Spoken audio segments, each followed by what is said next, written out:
Dinda Rahma Olestorus, BP 051. Saya Fatima Azahra, BP 044.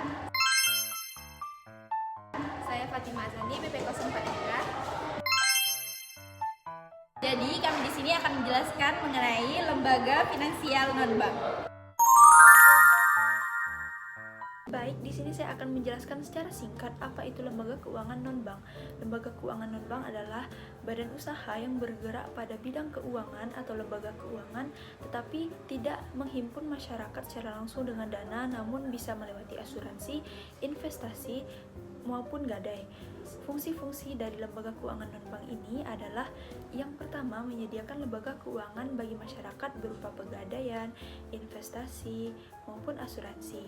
Yang kedua, mengumpulkan dana dari masyarakat di mana nantinya dana ini digunakan untuk membeli aset-aset berharga seperti emas.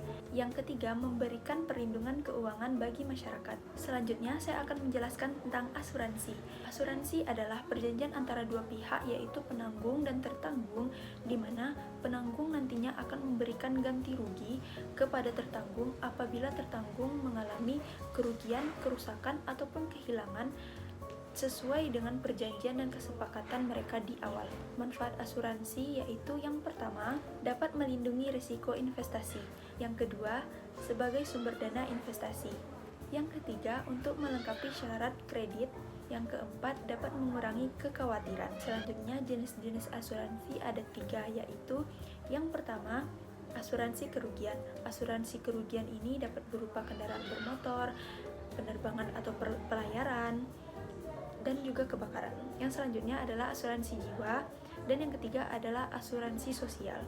Baik, selanjutnya ada leasing atau sewa guna usaha. Leasing adalah kegiatan pembiayaan dalam bentuk barang modal, baik secara leasing dengan hak opsi atau biasa disebut finance lease, maupun leasing tanpa hak opsi atau sewa guna usaha biasa yang biasa disebut dengan operating lease, untuk digunakan oleh lease dalam jangka waktu tertentu berdasarkan pembayaran secara berkala. Pada prinsipnya, leasing ini memiliki pengertian yang sama, yaitu yang memiliki unsur-unsur pembiayaan perusahaan, penyediaan barang-barang modal, jangka waktu tertentu, pembayaran secara berkala, adanya hak pilih dan hak opsi, adanya nilai sisa yang disepakati bersama. Adapun pihak-pihak yang terlibat dalam proses pemberian fasilitas leasing yaitu ada lessor, lessee, dan supplier. Manfaat dari leasing ini yaitu menghemat modal, versifikasi sumber-sumber pembiayaan, persyaratan lebih mudah dan fleksibel,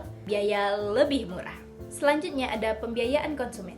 Adalah badan usaha yang melakukan kegiatan pembiayaan pengadaan barang untuk kebutuhan konsumen dengan sistem pembayaran angsuran atau secara berkala. Yang termasuk bidang usaha dari lembaga pembiayaan adalah leasing, perdagangan surat berharga, anjak piutang, modal ventura, pembiayaan konsumen, dan kartu kredit. Ada 4 alasan yang mendorong perkembangan pembiayaan konsumen, yaitu yang pertama, ada keterbatasan sumber dana formal, ada koperasi simpan pinjam sulit berkembang, ada bank tidak melayani pembiayaan konsumen, ada pembiayaan lintah darat yang mencekik. Selanjutnya ada pegadaian.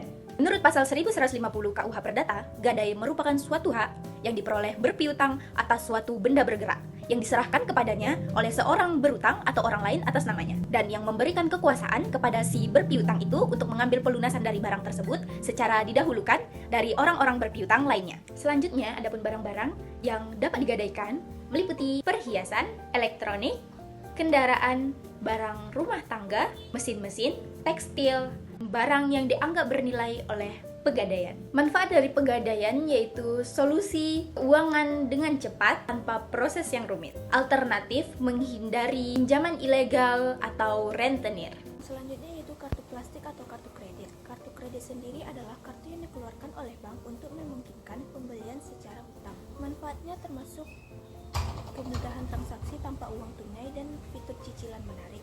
Namun perhatikan resikonya, jika tidak digunakan secara bijak bisa menumpuk utang dan beban bunga yang tinggi. Yang selanjutnya yaitu ada dana pensiun, di mana dana pensiun adalah badan hukum yang mengelola program manfaat pensiun. dengan 3 fungsi utama, yaitu sebagai asuransi bagi peserta yang meninggal atau cacat sebelum usia pensiun. Kedua, yaitu sebagai tabungan dari iuran peserta dan pemberi pekerjaan dan sebagai sumber manfaat pensiun seumur hidup. Lembaga dana pensiun berfungsi untuk mengumpulkan dana jangka panjang dan memberikan jaminan pendapatan di hari tua. Dana yang terkumpul dari pemotongan gaji karyawan disalurkan melalui pinjaman atau pembelian surat berharga. Dana pensiun bermanfaat bagi perekonomian sebagai modal usaha, pemberian jaminan pendapatan bagi peserta, menciptakan loyalitas karyawan bagi perusahaan, dan memberikan rasa aman bagi karyawan. Yang terakhir yaitu pasar modal atau capital market, yaitu pasar keuangan untuk dana jangka panjang. Pasar modal adalah tempat emiten dan investor bertemu untuk mendiskusikan penanaman modal melalui pembelian saham atau obligasi. Sebagai lembaga keuangan non-bank, pasar modal berperan penting dalam mengalokasikan dana dari investor kepada pihak yang membutuhkan modal. Dan yang ke-10 yaitu koperasi simpan pinjam, yaitu kegiatannya menerima simpanan dan memberikan pinjaman kepada anggota dengan syarat yang mudah dan bunga yang ringan, tanpa adanya jaminan. Koperasi kredit bertujuan untuk mendidik anggota agar tetap hidup hemat, memberikan pinjaman untuk usaha produktif maupun konsumtif, dan mencegah anggota terjerat rentenir. Modal koperasi ini berasal dari simpanan pokok, simpanan wajib, simpanan sukarela, dana cadangan, dan hibah.